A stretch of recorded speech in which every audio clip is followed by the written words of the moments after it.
Shalom, selamat malam teman-teman semua dalam Kristus. Hari ini saya akan melanjutkan dan menyambung materi The Prayer, doa, bagian kedua. Sebelum saya sharing lanjutannya, saya akan mengulas kembali materi pertama ya, materi The Prayer, doa, bagian pertama. Pengulasan materi The Prayer, doa bagian pertama ini sebenarnya tujuannya supaya kita bisa mengingat kembali materi yang lalu, supaya kita bisa disegarkan kembali materi yang lalu ya. Oke.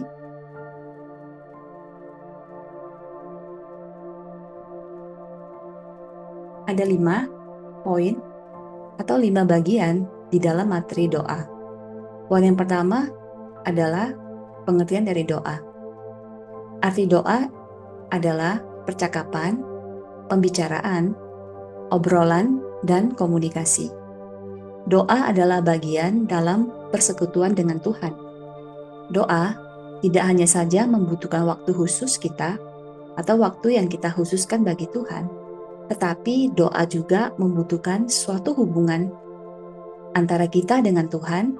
Hubungan itu dibangun dengan persekutuan yang intens, persekutuan yang terus-menerus dilakukan setiap saat, kapanpun, dan dimanapun pada Tuhan, sehingga dari persekutuan intim itu yang telah terbentuk, membawa masuk kita ke dalam komuni dan keintiman yang semakin dalam dan semakin melekat dan semakin bersatu dengan Tuhan, yaitu kita memiliki pikiran dan hati Tuhan secara sempurna. Doa bersifat dua arah atau dialog, bukan satu arah atau monolog. Doa tidak hanya saja berbicara pada Tuhan, tetapi juga mendengarkan kembali dari Tuhan. Berdoa pada Tuhan tidak hanya saja menggunakan mulut kita untuk berbicara, tetapi kita bisa berbicara pada Tuhan lewat dialog pikiran dan hati kita.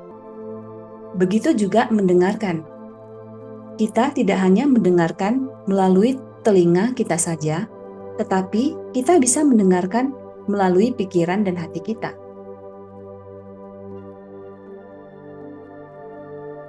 Poin yang kedua adalah bentuk atau tipe dari doa. Ada 3 bentuk atau tipe dari doa. Yang pertama adalah prayer of petition atau doa permohonan. Doa permohonan di sini adalah doa permintaan, doa permohonan atau komunikasi permohonan, komunikasi permintaan kita pada Tuhan. Biasanya doa ini berhubungan dengan kebutuhan secara jasmani, kebutuhan secara fisik dalam kehidupan sehari-hari kita. Contoh-contoh orang yang meminta pada Tuhan. Contoh yang bisa kita minta pada Tuhan adalah, pertama adalah hikmat. Kita bisa meminta hikmat pada Tuhan di saat kita membutuhkan hikmat itu. Atau mungkin waktu kita merasa kekurangan hikmat. Hikmat sangat dibutuhkan dalam kehidupan kita untuk menghadapi suatu hal, suatu masalah, suatu kejadian, suatu perkara, dan keputusan, bahkan penilaian. Hikmat bisa ditambahkan Tuhan secara terus-menerus pada kita dalam pertumbuhan perjalanan kehidupan kita bersama Dia, yaitu dengan cara kapasitas kondisi hati kita yang siap, yang lemah lembut, yang rendah hati, mau belajar dari setiap perkataan dan ucapan Tuhan. Tentunya hikmat Tuhan itu mendatangkan dan memberikan kebaikan, kelegaan, ketentraman, dan keselamatan bagi jiwa dan tubuh kita. Contoh orang yang diberikan hikmat atau meminta hikmat, yang pertama seperti Salomo. Salomo meminta hikmat pada Tuhan saat dia berjumpa Tuhan di dalam mimpinya. Dan Daniel dan bersama ketiga kawannya diberikan oleh hikmat oleh Tuhan. Yang kedua adalah pertolongan Tuhan. Kita bisa meminta pertolongan dalam bentuk apapun pada Tuhan di saat kita menghadapi suatu hal, suatu masalah. Contohnya yang meminta pertolongan pada Tuhan adalah Daud. Daud meminta pertolongan nasihat Tuhan untuk berperang melawan orang Filistin. Yang kedua adalah Hizkia. Hizkia meminta pertolongan kesembuhan pada Tuhan, yaitu untuk menyembuhkan dirinya dari sakit penyakit yang membawa kematian pada dirinya. Nah, itu saya sudah tampilkan beberapa ayatnya, nanti teman-teman bisa baca.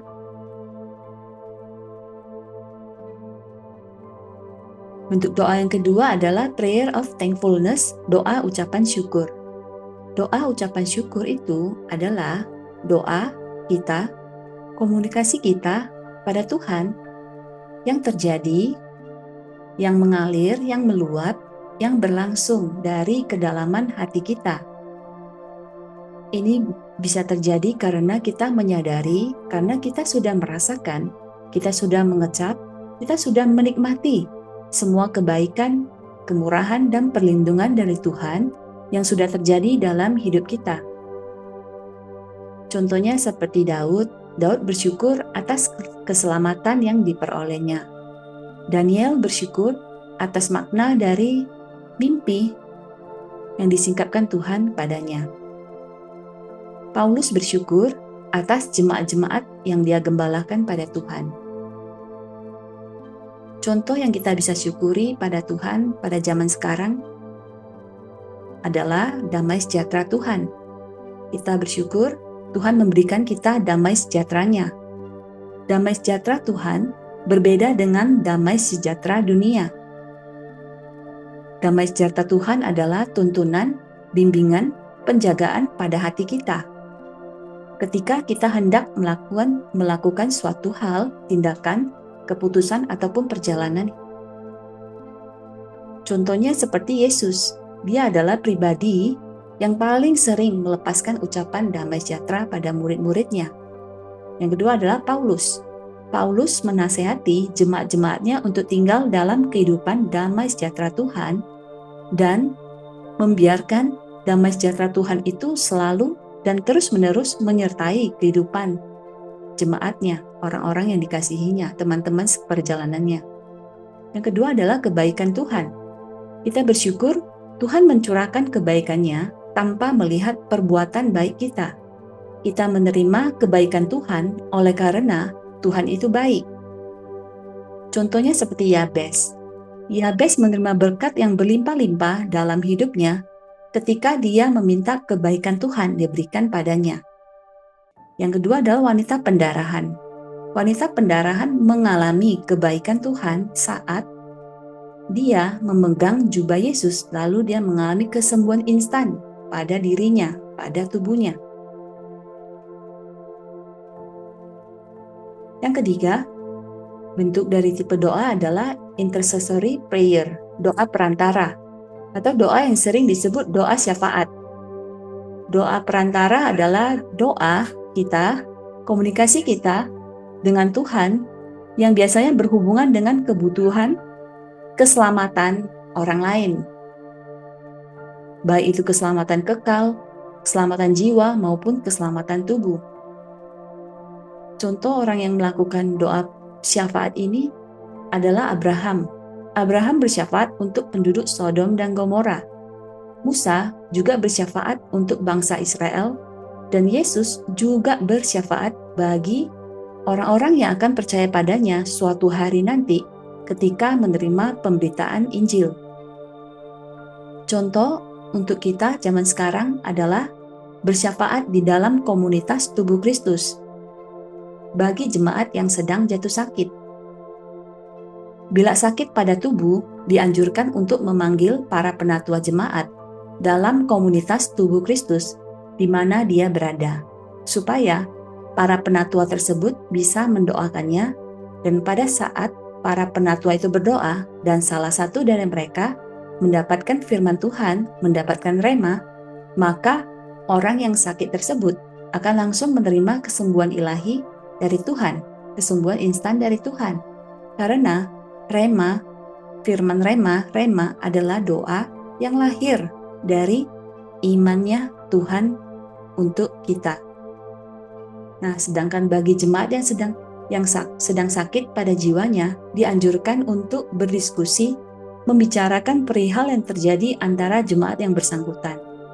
Lalu mereka bisa saling mengampuni melepaskan pengampunan dari mulut dan hati mereka, supaya orang yang sakit pada jiwanya itu bisa mengalami kemakmuran, yaitu kesembuhan dari jiwa yang sakit, dari jiwa yang merasa bersalah, yang menghantui dirinya, dari kejadian masa lalu yang sudah terjadi.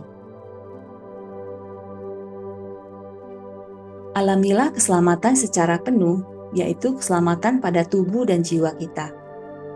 Tubuh dan jiwa kita perlu mengalami kemakmuran secara terus-menerus. Hal ini secara pasti bisa kita dapatkan secara maksimal hanya dengan banyak meluangkan waktu bersama firman dan merenungkan firman Tuhan. Ingat dan sadarilah bahwa Yesuslah pintu menuju tempat peristirahatan kita. Yesuslah Sang Firman yang satu-satunya sanggup dan lebih dari kompeten untuk memakmurkan tubuh dan jiwa kita. Di dalam Yesus si Sang Firman itu, kita menerima keselamatan secara penuh. Kita dibuat menjadi penuh di dalam Dia. Kita dijadikan utuh di dalam Dia, dan kita disembuhkan terus-menerus oleh Dia. Yang kedua, kita bisa bersyafaat bersama pribadi Roh Kudus yang mendorong dalam diri kita untuk bersyafaat bagi orang lain. Roh Kudus mengambil bagian yang penting dalam kehidupan doa kita. Roh Kudus membantu kita bersyafaat ketika kita tidak tahu bersyafaat bagi diri kita sendiri maupun orang lain. Roh Kudus bahkan bisa bersyafaat dengan erang-erangannya, dengan keluh-keluhannya kepada Tuhan untuk kita dan untuk orang yang hendak kita doakan. Roh Kudus pasti selalu bersyafaat menurut kehendak dari Tuhan, karena hati dan pikiran Roh Kudus selalu sesuai dengan hati dan pikiran Tuhan. Roh Kudus membantu pada saat kita berdoa bagi orang lain dengan cara mengeluarkan, mengilhami, mengalirkan kata-kata di dalam hati dan pikiran kita untuk bersyafaat bagi orang tersebut demi tujuan dan kemuliaan Tuhan.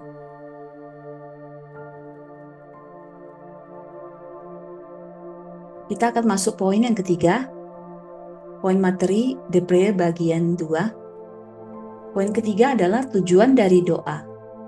Kita perlu merenungkan kembali, untuk apa kita berdoa pada Tuhan? Apa tujuan kita berdoa pada Tuhan? Apa yang kita cari saat kita berdoa pada Tuhan? Di sini saya buat cuma 3. Ada 3 tujuan utama dari kita berdoa, berbicara, bercakap-cakap, berkomunikasi pada Tuhan.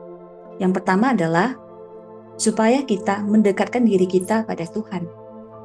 Dikatakan di Mazmur 145 ayat 18 Indonesian Modern Bible, Yahweh dekat dengan semua orang yang berseru kepadanya, dengan semua orang yang memanggilnya dalam kebenaran. Tuhan itu dekat dengan semua orang yang berbicara, yang bercakap-cakap, yang berkomunikasi padanya. Tuhan itu dekat dengan semua orang yang berseru dan dengan semua orang yang memanggil Dia. Dan dikatakan di Yakobus 4 ayat 8 bagian A Indonesian Modern Bible, mendekatlah kepada Elohim dan Dia akan mendekat kepadamu. Datanglah berbicara, datanglah bercakap-cakap, datanglah berkomunikasi pada Tuhan kita. Dan tentunya Tuhan kita akan berbicara, Tuhan kita akan bercakap-cakap, Tuhan kita akan berkomunikasi balik kepada kita. Dikatakan di Yesaya 55 ayat 6 Indonesian Modern Bible, carilah Yahweh selagi Dia berkenan ditemui. Panggillah Dia selagi Dia dekat. Datanglah berbicara, datanglah bercakap-cakap, datanglah berkomunikasi terus-menerus pada Tuhan, karena Dia, Tuhan, berkenan terus-menerus untuk berbicara, berkenan terus-menerus untuk bercakap-cakap, berkenan terus-menerus untuk berkomunikasi pada kita.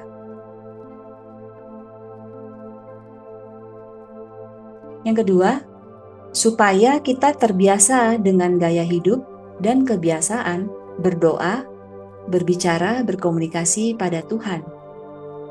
Dikatakan di Kolose 4 ayat 2 bagian A Indonesian Modern Bible, bertekunlah dalam doa, bertekunlah dalam berbicara, bertekunlah dalam bercakap-cakap, bertekunlah dalam berkomunikasi dengan Tuhan kita.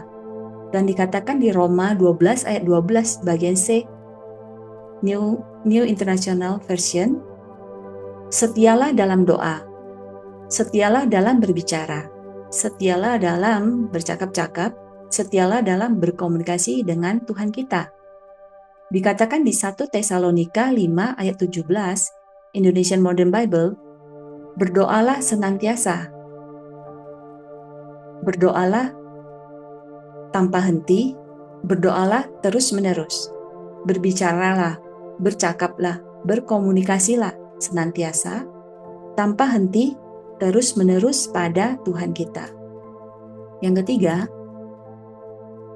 supaya kita tahu panggilan utama kita dan kita tahu panggilan tujuan spesifik dalam pelayanan di hidup kita.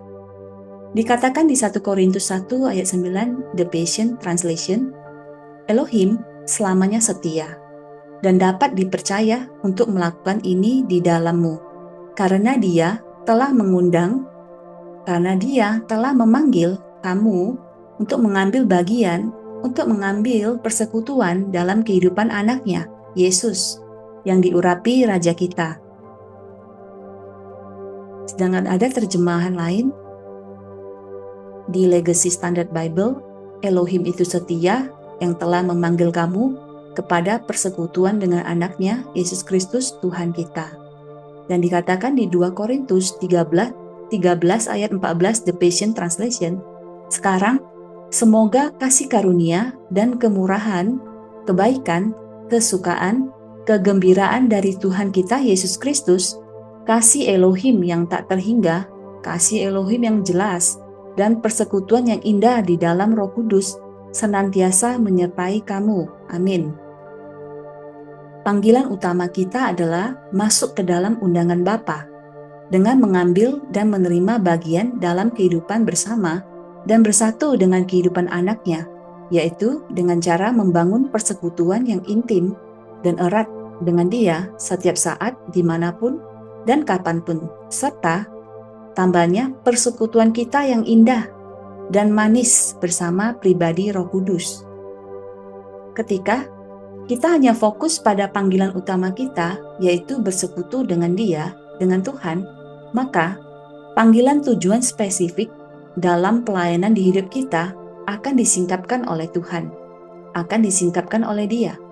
Dia, Tuhan, akan menuntun, akan membawa, dan akan menyatakan panggilan tujuan spesifik itu di hidup kita.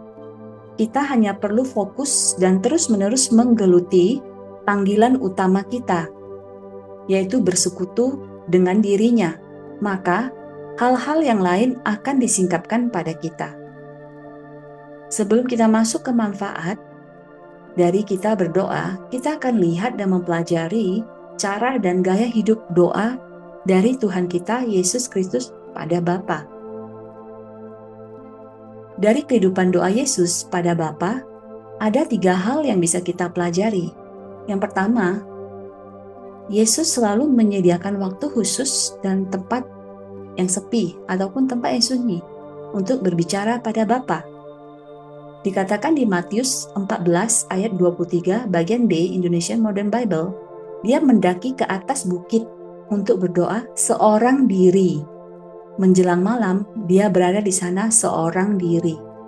Dan dikatakan di Matius 26 ayat 36 Indonesian Modern Bible, kemudian Yesus dan para muridnya tiba di suatu tempat yang bernama Getsemani, lalu Dia berkata kepada mereka, duduklah di sini sampai aku selesai berdoa di sana.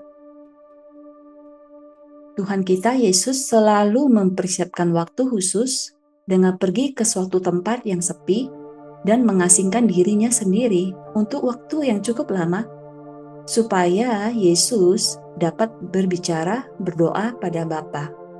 Yang kedua, Yesus menjadikan kebiasaan doa berbicara pada Bapa sebagai prioritas yang utama. Dikatakan di Markus 1 ayat 35 Indonesia Modern Bible, pada pagi-pagi benar, ketika hari masih gelap, Yesus bangun dan pergi ke tempat sepi untuk berdoa di sana. Dan dikatakan di Markus 6 ayat 46 bagian B Indonesia Modern Bible, dia naik ke atas bukit untuk berdoa. Tuhan kita Yesus selalu memprioritaskan waktu yang utama, yaitu pergi mencari Bapa dan berdoa berbicara pada Bapa. Yang ketiga, Yesus memiliki keintiman yang signifikan, keintiman yang berarti, keintiman yang penting, sehingga Yesus rela menghabiskan waktu bersama Bapa untuk waktu yang lama. Dikatakan di Lukas 5 ayat 16 Indonesian Modern Bible, tetapi Yesus menyingkir ke tempat-tempat yang sunyi untuk berdoa. Dan dikatakan di Lukas 6 ayat 12 Indonesia Modern Bible, tetapi pada hari-hari itu, pergilah Yesus ke bukit untuk berdoa. Di sana semalam-malaman dia berdoa kepada Elohim. Tuhan kita Yesus selalu dengan senang dan dengan rela menghabiskan waktu bersama Bapa selama mungkin, karena Yesus memiliki keintiman yang signifikan pada Bapa. Dari 3 poin kehidupan doa Yesus, kita bisa mendapatkan 3 pesan penting dan utama yang menjadi pola kehidupan doa kita pada Tuhan. Yang pertama adalah make time, membuat waktu, menyediakan waktu. Dalam aktivitas keseharian kita bisa menyisihkan waktu yang kita miliki, waktu luang, waktu yang khusus untuk Tuhan. Ini bisa kita lakukan dimanapun dan kapanpun. Yang terpenting di sini adalah sikap hati dan pikiran kita yang tenang pada saat kita datang, berdoa, berbicara pada Tuhan kita. Yang kedua adalah prioritas. Dalam aktivitas keseharian kita bisa memilih mana yang terpenting dan mana yang terutama untuk kita lakukan di waktu kita memulai hari kita yang baru dari pagi sampai malam hari. Bahkan pada waktu luang ataupun waktu senggang yang kita miliki, kita bisa memilih Tuhan terlebih dahulu sebelum melakukan aktivitas yang lain. Kita bisa datang padanya terlebih dahulu dengan berdoa, berbicara, berkomunikasi, apapun pada Dia. Kita bisa memulai dengan ucapan syukur, yaitu apa yang sudah Tuhan kerjakan, apa yang sudah Tuhan lakukan di dalam hidup kita, atau kita bisa merenungkan perkataannya, merenungkan firman-Nya, merenungkan ucapannya. Yang ketiga adalah intimacy, keintiman. Kita bisa memiliki keintiman yang signifikan dengan Tuhan karena kita sudah membangun hubungan secara konsisten dan persisten dengan Tuhan dalam jangka waktu yang cukup lama, yang cukup panjang. Dari hubungan yang dibangun itu terbentuklah keintiman, terbentuklah kedekatan, terbentuklah kemelekatan di dalam hati dan pikiran kita, sehingga kita selalu merasa intim, selalu merasa dekat, selalu merasa lengket, dan tidak ingin jauh dari Tuhan. Karena keintiman ini menjadikan kita selalu ingin dan rela bersama Tuhan di dalam segala hal dan dalam segala musim kehidupan kita. Poin yang keempat adalah manfaat dari doa. Apa manfaat pada saat kita berdoa pada Tuhan? Setelah kita sudah mengetahui tujuan, yaitu tadi 3 tujuan kita berdoa pada Tuhan, sekarang kita akan mencari tahu apa manfaat yang kita dapatkan saat kita berdoa pada Tuhan. Di sini saya cuma menaruh 7 saja. Ada 7 manfaat dari kita berdoa pada Tuhan. Yang pertama, supaya kita hidup bebas dari kekhawatiran hidup ini. Dikatakan di 1 Petrus 5 ayat 7 Legacy Standard Bible, serahkanlah segala kekhawatiranmu kepadanya, karena Dialah yang memedulikanmu. Dan dikatakan di Mazmur 55 ayat 22 Legacy Standard Bible, serahkanlah bebanmu kepada Tuhan, maka Dia akan menopangmu, Dia akan memeliharamu, Dia tidak akan pernah membiarkan orang benar goyah, Dia tidak akan pernah membiarkan orang benar terguncang. Dengan kita intens dan terus-menerus berdoa pada Tuhan, terus-menerus berbicara pada Tuhan, kita akan mendapati manfaatnya bahwa Tuhanlah pemelihara kita, bahwa Tuhan sangat peduli akan hidup kita. Kita bisa menyerahkan segala kekhawatiran hidup kita pada dirinya, pada Dia. Tuhanlah penopang dan pemelihara kita. Tuhan akan selalu menjaga dan memastikan kita tidak akan goyah dan tidak akan terguncang dalam hal mempercayai bahwa Dialah penopang dan pemelihara dalam hidup kita. Kita bisa menyerahkan segala beban pergumulan, segala beban kehidupan kita padanya. Yang kedua, supaya kita menerima tuntunan dan arahan berjalan di jalan yang tepat. Dikatakan di Mazmur 25 ayat 4, The Passion Translation, pimpinlah, tuntunlah, arahkanlah aku, ya Tuhan, di sepanjang perjalananku, agar aku dapat mengalami rencanamu bagi hidupku. Tunjukkanlah jalan-jalan kehidupan yang menyenangkanmu. Dan dikatakan di Mazmur 32 ayat 8 The Passion Translation, aku mendengar Tuhan berkata, aku, Tuhan, akan tetap tinggal dekat denganmu, memberi petunjuk, memberi instruksi, dan menuntunmu, membimbingmu di sepanjang jalan hidupmu. Aku, Tuhan, akan menasihatimu, akan memberi saran di sepanjang jalan dan menuntunmu, membimbingmu maju dengan mataku sebagai pemandumu. Dengan kita intens dan terus-menerus berdoa pada Tuhan, kita akan mendapati manfaatnya bahwa Tuhan selamanya akan menuntun, selamanya akan memimpin, dan selamanya akan mengarahkan perjalanan hidup kita.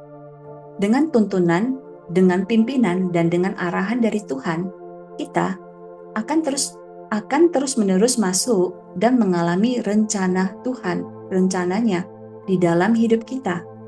Dengan tuntunan, dengan pimpinan, dan dengan arahan dari Tuhan memberikan kita petunjuk untuk masuk ke dalam jalan-jalan kehidupan yang menyenangkan dirinya dan menyenangkan kita juga yang melakukannya. Tuhan akan selalu tinggal dekat dengan kita kemanapun kita pergi dan tinggal. Tuhan akan terus-menerus memberikan petunjuk-petunjuknya, instruksi-instruksinya, tuntunan-tuntunannya, bimbingan-bimbingannya di sepanjang jalan hidup kita. Tuhan akan terus menasehati, memberi saran di sepanjang jalan hidup kita. Mata Tuhan akan menjadi pemandu bagi kita dalam menuntun, membimbing kita terus-menerus di sepanjang perjalanan jalan hidup kita. Yang ketiga, supaya kita tahu janji pasti Tuhan di dalam hidup ini. Dikatakan di Mazmur 25 ayat 14, The Passion Translation, ada tempat pribadi, ada tempat khusus yang disediakan bagi para kekasih setia Tuhan, di mana mereka duduk di dekatnya dan menerima rahasia pewayuan akan janji-janjinya.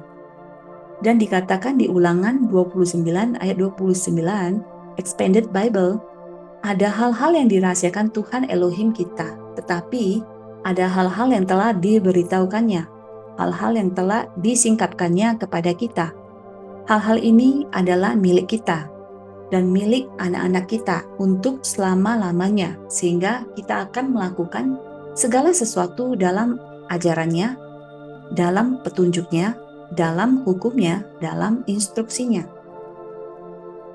Dengan kita intens dan terus-menerus berdoa pada Tuhan, kita akan mendapati manfaat bahwa Tuhan menyediakan tempat pribadi dan tempat khusus bagi kekasih hatinya yang setia, yaitu kita yang selalu datang pada Dia untuk duduk tenang dan dekat pada kakinya.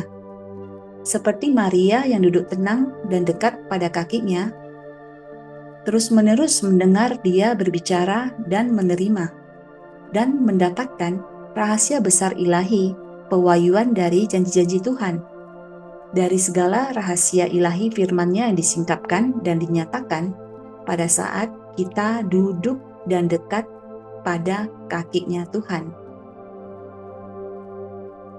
Hal-hal rahasia ilahi yang disingkapkan, hal-hal rahasia ilahi yang diberitahukan Tuhan pada kita, itu menjadi milik pusaka, menjadi barang berharga, menjadi harta benda kekayaan kita selama-lamanya, yang menuntun kita, yang memimpin kita, yang membimbing kita untuk melakukan segala ajaran Tuhan, instruksi Tuhan, petunjuk Tuhan, dan hukumnya Tuhan, yaitu hukum dari roh sang kehidupan itu.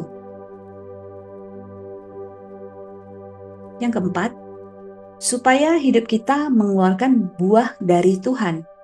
Dikatakan di Yohanes 15 ayat 4, The Passion Translation, jadi, kamu harus tinggal di dalam persekutuan hidup denganku, karena aku tinggal di dalam persekutuan hidup denganmu. Sama seperti ranting yang terlepas dari pokok anggur tidak akan berbuah. Demikian juga hidupmu tidak akan berbuah, kecuali kamu hidup di dalam keintiman persatuan hidup denganku. Dan dikatakan di Yeremia 17 ayat 7-8 Legacy Standard Bible, berbahagialah, diberkatilah orang yang percaya kepada Tuhan dan kepercayaannya adalah Tuhan. Dia akan menjadi seperti pohon yang ditanam di tepi air, yang merambatkan akar-akarnya ke tepi batang air, yang tidak takut terhadap datangnya panas terik, yang daunnya tetap hijau, yang tidak khawatir dalam tahun kekeringan, dan yang tidak berhenti, yang tidak menahan untuk menghasilkan buah. Dengan kita intens dan terus berdoa pada Tuhan, kita akan mendapati manfaat bahwa buah itu dihasilkan dari ranting yang menempel pada pokok anggur. Ranting hanya menyerap segala nutrisi yang diberikan dan dialirkan oleh sang pokok anggur itu. Ranting tidak pernah sekalipun mengusahakan untuk mengeluarkan buah dari daya usahanya sendiri. Sama seperti kehidupan kita. Kita seperti ranting yang bisa berbuah dan akan terus-menerus berbuah karena kita tinggal di dalam persekutuan intim dengan sang pokok anggur itu, yang memberikan dan mengalirkan nutrisi pada kita. Terus-meneruslah tinggal pada pokok anggur itu dengan cara kita membangun persekutuan hidup kita bersamanya, yang semakin hari semakin mengalami peningkatan keintiman persatuan hidup dengannya, yaitu kita seia, sekata, sepikiran dengan sang pokok anggur itu. Diberkatilah, berbahagialah kita yang percaya dan menaruh kepercayaan kita pada Tuhan. Ibarat kita akan tumbuh menjadi seperti pohon yang ditanam di tepi air, yang ditanam di pinggiran kelimpahan air, yang akar-akarnya merambat ke batang air, yang akar-akarnya masuk ke dalam semua aliran kelimpahan air itu, yang tidak takut terhadap panasnya terik, yang tidak takut pada musim kekeringan, yang tidak khawatir pada tahun kekeringan, yang tidak khawatir pada musim kelaparan, yang tidak berhenti, yang tidak menahan untuk menghasilkan buah, yang terus-menerus tak terhentikan untuk menghasilkan buah dari menyerap kelimpahan air yang menjadi makanan pohon yang ditanam di tepi air itu. Yesuslah sang firman. Perkataan firman adalah roh dan kehidupan bagi kita. Firman, salah satu lambang dari firman adalah air. Firman atau air yang murni membawa nutrisi bagi kehidupan kita. Firman, air yang murni ini bisa terus-menerus membersihkan diri kita yang kotor, yaitu membersihkan di dalam pikiran dan hati kita. Dan firman, air yang murni ini bisa memberikan nutrisi bagi kita yang meminumnya secara terus-menerus. sehingga kita menjadi pohon yang besar, menjadi pohon yang lebat dan berbuah. Saat kita tertanam dalam firman, ibaratnya kita dicelupkan, kita ditenggelamkan dalam air yang murni. Sama seperti akar pohon yang merambat, yang tertanam jauh ke dalam air itu. Sehingga kita akan terus-menerus menyerap semua nutrisi-nutrisi yang disediakan dari kualitas air yang murni itu, kualitas firman itu. Air yang membawa kehidupan bagi kita, firman yang membawa kehidupan bagi kita. Air yang membuat kita berbuah dari Tuhan, firman yang membuat kita berbuah dari Tuhan. Yang kelima, supaya kita tahu bahwa Tuhan selalu menjawab doa kita. Dikatakan di Yeremia 29 ayat 12-14 bagian A The Passion Translation, maka kamu akan berseru kepadaku dan datang untuk berdoa kepadaku, dan aku akan mendengarkan permohonanmu. Kamu akan mencari aku dan menemukan aku. Apabila kamu mencari aku dengan segenap hatimu, aku akan ditemukan olehmu. Demikianlah firman Tuhan. Yang dikatakan di Ibrani 4 ayat 16 Indonesian Modern Bible, karena itu marilah kita dengan penuh keberanian menghampiri tata anugerah supaya kita memperoleh kemurahan dan mendapatkan anugerah untuk menerima pertolongan pada waktunya. Dengan kita intens dan terus-menerus berdoa pada Tuhan, kita akan mendapati manfaatnya bahwa carilah Tuhan dengan hatimu yang murni, dengan hatimu yang tulus. Maka kita pasti akan selalu menemukan Tuhan. Dengan hati yang murni, dengan hati yang tulus, itu adalah kondisi hati yang merendah pada Tuhan, bahwa kita menyadari kita ini miskin di hadapannya, kita ini miskin tanpa Dia. Hati kita ini miskin tanpa Dia. Kita sangat membutuhkan Tuhan untuk memberikan kelimpahan, kekayaan, dan kemuliaan pada hati kita yang miskin ini. Tuhan berkenan untuk dicari oleh kita. Tuhan senang saat kita mendatanginya. Tuhan selalu menjawab segala doa, permohonan, dan permintaan kita. Datanglah pada Tuhan dengan penuh keberanian di hadapannya. Hampirilah tata kasih karunia Tuhan. Hampirilah anugerah Tuhan dengan penuh keberanian di kediamannya. Saat kita sudah memasuki kediaman tata kasih karunia Tuhan, kediaman anugerah Tuhan, pertolongan Tuhan selalu dan pasti datang tepat pada waktunya bagi kita, dan kita akan menerima pada waktunya. Yang keenam, supaya kita menerima ketenangan, menerima peristirahatan dari Tuhan. Dikatakan di Matius 11 ayat 28 Indonesian Modern Bible, datanglah kepadaku kamu semua yang lelah dan berbeban berat, dan aku akan memberi perhentian kepadamu. Dan dikatakan di Ibrani 4 ayat 9-11 bagian A Indonesian Modern Bible, demikianlah masih ada, demikianlah masih tersedia perhentian hari Sabat bagi umat Elohim, sebab barang siapa telah masuk ke tempat perhentiannya, dia sendiri telah berhenti dari segala pekerjaannya, sama seperti Elohim berhenti dari pekerjaannya. Oleh karena itu, marilah kita rajin memasuki perhentian itu. Dengan kita intens dan terus-menerus berdoa pada Tuhan, kita akan mendapati manfaatnya bahwa dikatakan Tuhan menyediakan perhentian hari Sabat bagi kita. Sabat itu adalah dirinya sendiri. Tuhan adalah perhentian dan peristirahatan kita. Saat kita masuk ke perhentian dan peristirahatannya, kita berhenti dari segala aktivitas pekerjaan kita. Sama seperti Tuhan berhenti dari pekerjaannya dan memberkati Sabat itu. Di sini, berhenti dari pekerjaan bukan berarti kita tidak bekerja sama sekali, tetapi berhenti di sini bagi kita adalah saat kita datang pada Dia, bersekutu dengannya, itulah Sabat kita, itulah perhentian kita, itulah peristirahatan kita. Marilah kita rajin untuk terus-menerus memasuki perhentian dan peristirahatan kita, yaitu kita rajin untuk terus-menerus datang pada Tuhan, datang pada Dia.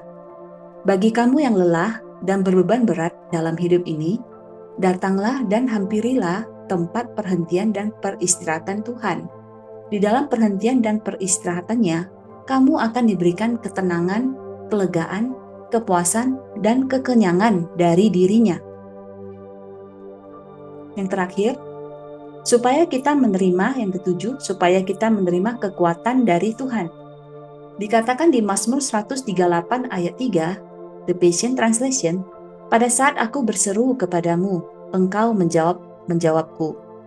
Engkau menguatkanku jauh di dalam jiwaku dan menghembuskan kesegaran keberanian baru di dalam diriku. Dan dikatakan di Yesaya 40 ayat 31, The Passion Translation, tapi mereka yang mengikat, mereka yang mempersatukan hatinya pada Tuhan, akan mengalami kekuatan ilahi. Mereka akan terbang dengan sayap yang membumbung tinggi, dan mereka akan terbang seperti burung rajawali, berlari dalam perlombaan tanpa mengenal lelah, dan menjalani hidup tanpa menyerah, tanpa putus asa. Dengan kita intens dan terus-menerus berdoa pada Tuhan, kita akan mendapati manfaat bahwa Tuhan selalu menguatkan kita saat kita mendatanginya. Tuhan selalu menghembuskan kesegaran, keberanian baru, kekuatan baru di dalam diri kita saat kita menghampirinya. Terus-meneruslah mendatangi dan menghampiri Tuhan, maka kita akan mendapatkan impartasi ilahi dari Tuhan pada kekuatan, kesegaran, keberanian yang baru di dalam jiwa kita yang terdalam. Jiwa yang letih, lesu, lemah akan diperbarui kembali dan dikuatkan kembali oleh Tuhan kita. Orang yang mengikat hatinya pada Tuhan, orang yang mempersatukan dan menyatukan hatinya pada Tuhan akan mengalami kekuatan ilahi dari Tuhan. Orang yang sehati dengan Tuhan, orang yang bersatu hatinya dengan Tuhan akan terbang tinggi dengan sayap besar yang membumbung tinggi seperti burung rajawali. Rajawali adalah burung yang umur hidupnya paling panjang dan kekuatannya paling besar dan paling tahan lama. Kita akan hidup sama seperti rajawali, memiliki umur hidup yang panjang dan dengan kekuatan besar yang panjang dan dengan ketahanan yang lama. Kita akan berlari dan menjalani perlombaan kehidupan kita yang panjang tanpa mengenal lelah. Kita akan menjalani kehidupan kita yang panjang tanpa kita menyerah. Karena pada saat kita terus-menerus mendatangi dan menghampiri Tuhan dan menyamakan hati kita dengan Dia, menyamakan pikiran kita dengan Dia, maka kita akan terus-menerus menerima impartasi kekuatan ilahi dari Tuhan. Terima kasih buat waktu dan kesempatannya. Sekian materi The Prayer, doa bagian 2. Kiranya materi ini bermanfaat dan menjadi berkat bagi kita semua. Kiranya materi ini menjadi bahan pembelajaran dan perenungan untuk kita semua, teman-teman, supaya lebih mengerti, lebih mendalam arti kehidupan doa yang sesungguhnya dalam kehidupan kita. Kiranya teman-teman semua terus-menerus diterangi, ditambah-tambahkan kekayaan, kemuliaan, pengertian dari Tuhan kita. Kasih anugerah, sukacita, damai sejahtera, harapan, iman, dan berkat yang berlimpah-limpah mengalir terus-menerus di dalam hidup kita, membanjiri terus-menerus di dalam segala aspek kehidupan kita. Amin. Sampai jumpa di pertemuan berikutnya.